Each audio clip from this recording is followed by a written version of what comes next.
Монголын хэвлэл мэдээллийн салбарын тэргүүлэх сонины нэг өнөөдөр сонин 2002 оны эхээр буюу могой жилийн оны алдартнуудыг тодруулж ирснээс хойш даруй 12 хоног үджээ. Монголын сэцгүүлдүүн нэр төтгөлтөн балдарж анхлан санаачлагтай алдартнуудыг зөвхөн иргэд олонний саналаар тодруулж байхаар тогтсон нь шинжлэх шийд болсон төдийгүй шудраг шалрал байлаа. Үүний үр дүнд өнөөдөр сонины 9 алдартны шалгаруулалтын нэр хүнд жил ирэх бүр өссөөр ирж төр болон нийгмийн олон зүтгэлтэн тус шагналын эзэн болох нууцхан ирмэлзэл тээх болсон. Тэдний нэг бол улсын их хурлын гишүүн Ганбаатар юм. Бусдаас ялгаатай нь тэрээр өөрийнхөө хүсэл тэмүүлэлээ ил тод илэрхийлсэн юм а.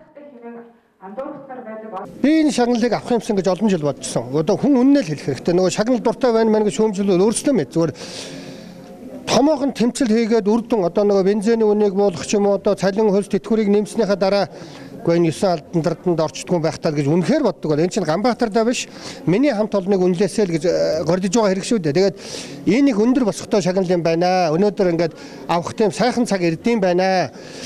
Зүтгээд байвал болдсон байна. Үннээр бол өхөр тэргээр тоолаа гүйцэтгэх гэж үнэхээр үнэн үг юм байна. Тэгээд зүтгэлийг шударгаар үнэлсэн намайг дугуулсан нийт хүмүүстээ баярлалаа. Босоо хямртаа дархамчуудын маань энэ өглөг буян гэж үзэж байна. Үйлдвэрчний хамт олонны маань буян улам их зүтгэн гэж л одоо дотроо шивнж байна да. Улсын их хурлын гишүүн Ганбаатар 2012 оны турш иргэдийн эрх ашигын төлөө өөхгүй зүтгэсний зэрэгцээ оюу толгоон асуудлаар олон баримтыг ард түмэнд ил тод болгосноор ийхүү 9 алдартны нэгээр тодорсныг өнөөдөр сонины 1-р орлогч эрхлэгч Батбаатар онцолж байлаа. Нийгмийн салбар бүрийг төлөөлж чадах янз бүрийн ажил мэргэжлийн 100 орчим эрхэм эдгээр хүмүүсийг тодруулдаг уламжилтай тус уламжилж гисэн энэ жил үргэлжлэхэд баясгалан хэмээх усан луужилд Монгол төмний дундаас хамгийн том гавьяаг байгуулсан эрхмээр 2012 оны Лондонгийн Олимпийн жудо бүхийн төрөлд мөнгөн медаль хүртсэн Найдангийн Төвшин Баяр тодорсон. Түүний энэхүү амжилтад Олимпийн наадмын хошоо медальт анхны Монгол тамирчин болсон гайхамшигт үзүүлэлт нь том нөлөөг үзүүлсэн юм а. Харин дэд байрын алдартнаар Монгол Улсын ерөнхийлөгч Илбэг дөр шалгарсан тэгвэл 3-р байрт нэлэгдсэн хүн бол 2012 онд Домингогийн нэрмжт олон улсын дулаачдын уралдааны тэргүүн байрын эзэн Амар Төвшин байлаа. Амар Төвшин гадаад яваад бол түүний шагналыг ээж оюун бэлгэн гарцсан юм а.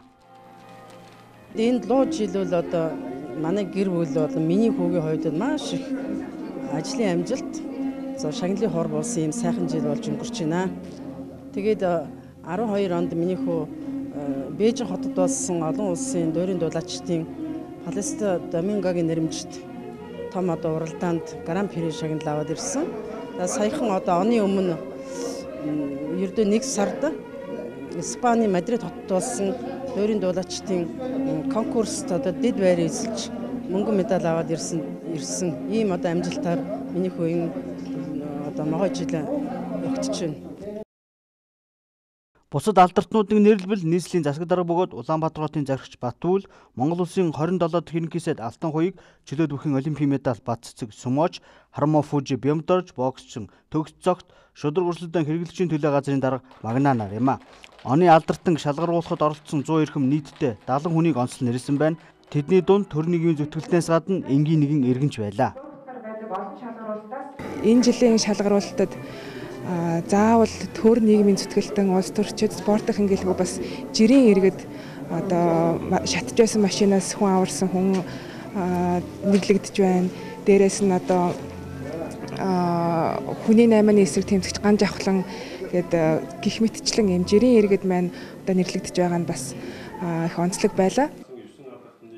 Ийхүү өнөөдөр сонины луу жилийн 9 алдартныг нэрлэж тэргүүн алдартнаар Төвшин Баяр 2 дахь удаага шалгарлаа. Тэрээр 2008 оны Бээжингийн Олимпийн авраг болсон жилээ мөн тус сони тэргүүн алдартнаар нэрлэгдэж байсан төвхтэй юм а.